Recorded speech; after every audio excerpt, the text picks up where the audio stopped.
Hi, you've reached Crisis PR Consultant. Oh, hey, I'm Hollywood actor. I need some PR advice. Oh, hey, weren't you in that movie, Brave and Stunning Woman? I was. What part did you play? Abusive husband.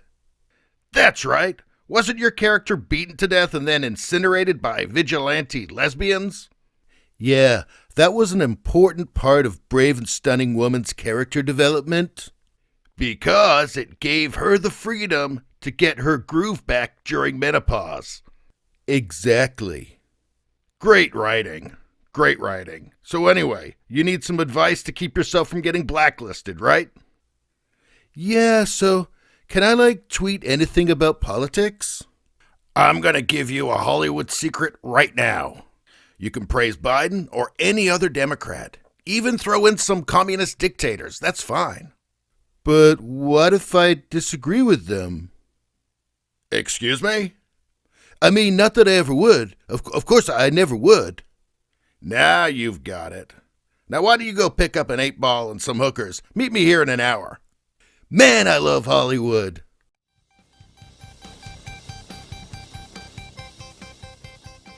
Hey, welcome in. Well, I have to say this does not come as a shock to me. Here's the headline: Crisis PR Consultant. Anything that offends the left, a problem. My clients work hard to please them. So this is, of course, regarding the entertainment industry and why pretty much every celebrity is left-wing and vocally left-wing. And again, none of this is actually surprising, but anyway, let's take a look. A crisis public relations consultant told an entertainment publication that in Hollywood, anything that affects the political left is a problem, and that his clients go out of their way to post things on social media that will appease the online left-wing outrage mob. And the left-wing outrage mob is actually not that many people. They're just blue check marks on Twitter who just have way more power than they should. And I think the reason that they do have power is, one, just pure cowardice on the part of, the entertainment industry bigwigs. Secondly, a lot of them just agree with weird, fringe, far-left ideas. I think it's a mix of the two. Anyway, the comments were featured in a story published by The Hollywood Reporter about Disney's recent firing of conservative actress Gina Carano. The publication noted that publicists have advised their clients to, quote, steer clear of politics, especially anything leaning right. So, I don't know, tell me something I didn't already know. I mean, this is totally obvious. Anyway, quote, I don't know what people at Disney personally believe or don't believe with regard to politics, but as a corporate entity, they want to stay as trouble-free as possible, and anything that's going to offend the left is a problem. As says Crisis PR rep Judah Engelmeyer, quote, I have clients who are making an extraordinary effort to post what the social left wants to see. So, I mean, they do make an effort. They're making an extraordinary effort to post stuff that the social left wants to see. That's to be social media activists. So it's not steering clear of politics at all. It is just going full in and being seen to be supportive of, in my opinion, crazy things. But anyway, Gina Carano comes into this, because of the story published in the Hollywood Reporter about Disney's recent firing of conservative actress Gina Carano. So what did she do? What did she do that was so bad? Because, we see here, Carano told Barry Weiss, she was a journalist at the New York Times who quit and then wrote a letter about how it's basically just become a woke dystopia there. And she's, I believe, a leftist herself. But Carano told her in a post published this week that she was stunned to learn about the outrage that was ginned up online over one of her tweets. I was in utter shock and confusion when certain people said it was anti-Semitic, which it was not, and let's take a look at it. Here is the tweet here.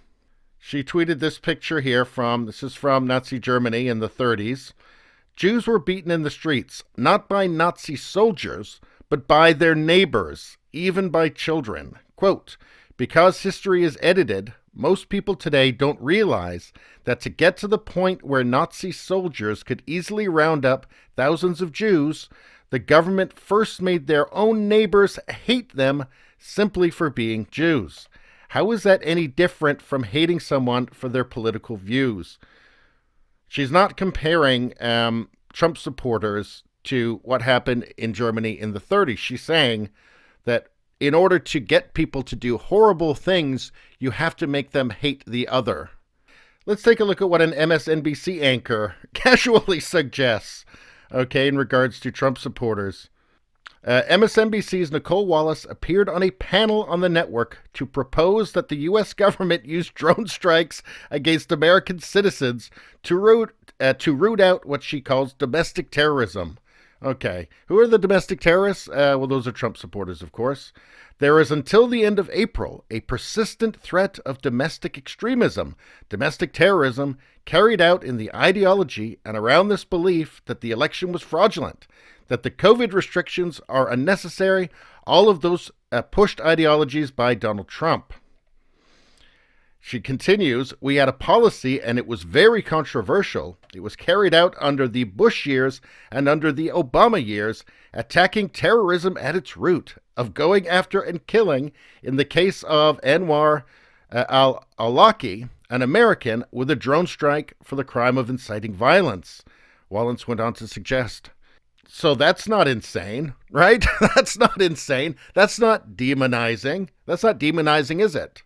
You may think it's hyperbolic, this tweet that Carano sent out, but she's right. Like, the demonization has to stop. I mean, just lying and saying that just normal people are terrorists, a terrible idea. So anyway, I think Carano has a point there. I think she's absolutely got a point.